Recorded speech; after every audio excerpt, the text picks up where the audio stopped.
অবশেষে সালমান শাহর মৃত্যু নিয়ে মুখ খুললেন শাবনূর। ঢাকাই চলচ্চিত্রের অমর নায়ক সৈয়দ আজিজ মোহাম্মদ ভাই, লতিফা হক লুসি এবং চলচ্চিত্রের খলনায়ক ডন সহ আরও কয়েকজনের নাম রয়েছে। আদালতে বিচারাধীন থাকায় এই মামলার বিষয়ে এতদিন কথা না বললেও এবার মুখ খুলেছেন অভিনেত্রী শাবনূর। সোমবার সন্ধ্যায় শাবনূর তার ভেরিফাইড প্রোফাইলে সালমান শাহর সঙ্গে নিজের নাম জড়িয়ে মিথ্যা, ভিত্তিহীন তথ্যের নিন্দা জানান। সেই সঙ্গে অভিনেত্রী নিজের জীবনের অভিজ্ঞতাও শেয়ার করেন। স্ট্যাটাসে শাবনূর জানান, সালমান শাহর অকাল মৃত্যুতে ব্যক্তিগতভাবে গভীর ক্ষতির সম্মুখীন হন অভিনেত্রী। ওই সময় তাদের সফল জুটি অনেকেরই ঈর্ষার কারণ হয়ে দাঁড়িয়েছিল। নিজেদের দোষ আড়াল করতেই উদ্দেশ্যমূলকভাবে নায়িকার সঙ্গে সালমানের সম্পর্ক নিয়ে গুঞ্জন ও বিভ্রান্তি ছড়াচ্ছে অনেকে, এমনটা দাবি করেন তিনি।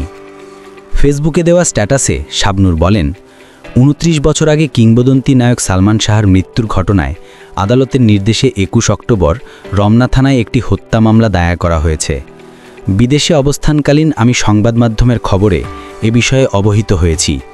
অনেকেই এ বিষয়ে আমার মন্তব্য জানতে চাইছেন, তবে যেহেতু বিষয়টি বর্তমানে আদালতে বিচারাধীন তাই শুরুতে এ নিয়ে কথা বলতে চাইনি। কিন্তু দুঃখজনকভাবে লক্ষ্য করছি কিছু ব্যক্তি অসৎ উদ্দেশ্যে সালমান শাহ সংক্রান্ত এই মামলার সঙ্গে আমার নাম জড়িয়ে বিভ্রান্তিকর ও ভ্রান্ত তথ্য প্রচার ছড়াচ্ছেন। আমার সম্পর্কে ভিত্তিহীন এসব গুজব ও অপপ্রচারের তীব্র নিন্দা জানাচ্ছি এবং সবাইকে অনুরোধ করছি সত্যতা বিবর্জিত ও ভ্রান্ত তথ্য প্রচার থেকে বিরত থাকুন।